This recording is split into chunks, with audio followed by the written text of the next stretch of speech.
Hello and welcome. We're going to go ahead and start this card by using a 1.5 inch craft punch. We're just going to center it up. There it is, 1.5. Center it up and punch the window. Pop.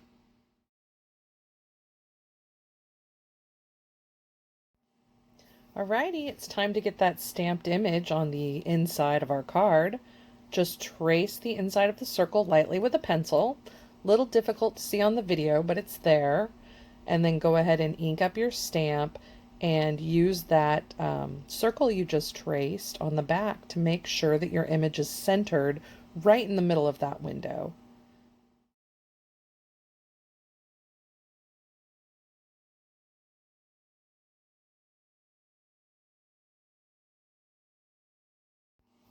I'm using archival ink, so I like to heat set the ink before I erase the traced circle that I made, just to make sure I don't smudge the ink. So I've got my heat tool set on warm and heat up that ink so it's good and locked in place. And next I'm going to go ahead and grab a plastic eraser. I find that they don't eat up the paper quite as much, and lightly erase that mark that we made to get the image centered.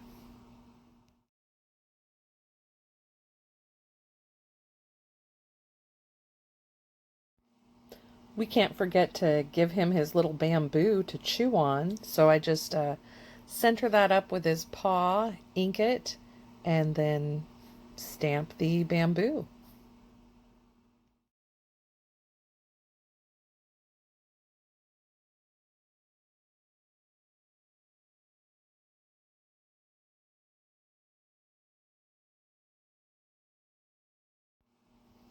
Alrighty, it's time to die cut that frame. I'm using some green cardstock, and I like to use the iCrafter self-healing mat. It just gets really nice cuts. I'm really pleased with how it works in my Sizzix machine in the Big Shot.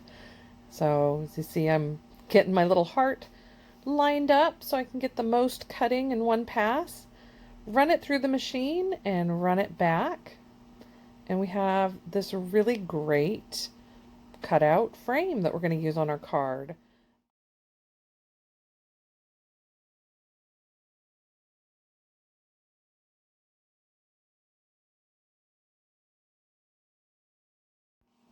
Next, let's go ahead and add some of that pretty green rainbow kind of fish scale print paper to the front.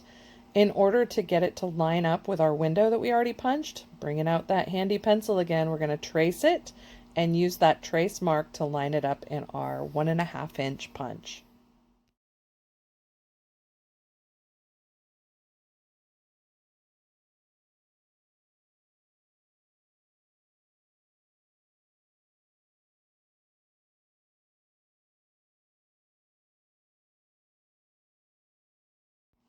It's always good to make sure everything's lining up. We're going to grab that little frame here in a moment and just make sure all our layers match, and it looks like it's going to be a good looking card front. So it's time to add the shaker magic. We're using a little bit of tulle rather than acetate this time. It works really well with sequins. I would not recommend using glitter. Just going to go ahead and use regular tape runner as our adhesive to hold the tulle in place. I'm going to put that on the back side of the decorative front portion of the card, as well as on the card base itself, right around the little tunnel punched area.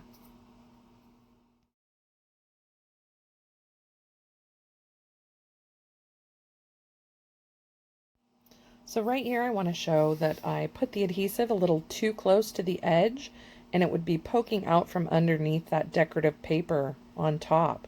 So I just, before the adhesive itself sets, you can kind of roll it back with your thumb if you get it in the wrong spot. I just did that to ensure that the edge would remain clean. Add in that tool, kind of lightly tap it down. And this piece of tulle I cut a little bit too big, so where it's hanging over, I'm just going to go ahead and kind of trim around it with the scissors, because again, you don't want that to pop out from behind the decorative piece of cardstock either.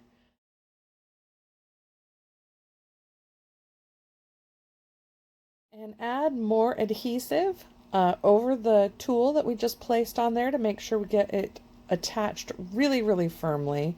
And I am not shy about using adhesive, let me tell you what.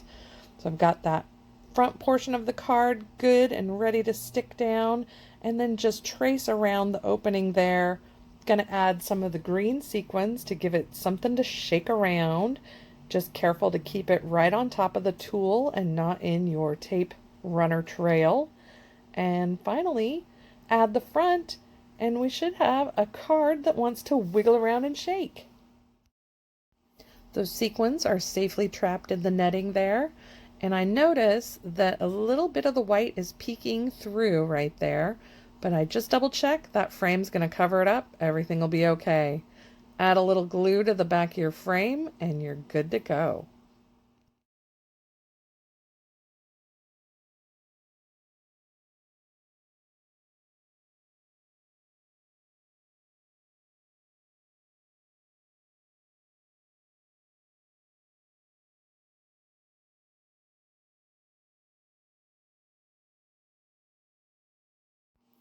I finished this card front with 3 little die cut hearts to embellish with.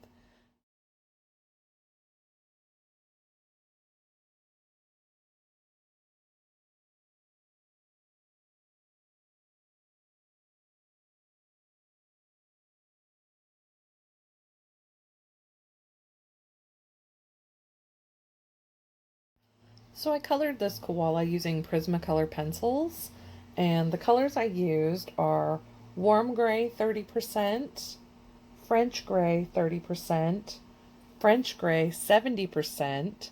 Those make up the body colors. For the pinks in his ear and on his tummy and his cheeks, I used peach and hot pink. And then for his bamboo, the colors are lime peel and Kelly green. And I just start with the darker colors on the outside with those grays, bring them onto the inside, so from dark to medium to the lightest color. When I do the pinks, it's the same idea, only I started with the light peach first, and then the parts I wanted to shadow up, I darkened up with that pink. For the leaves, I started out with the darker green and then used the lighter green to blend and fill in. That pretty much is it.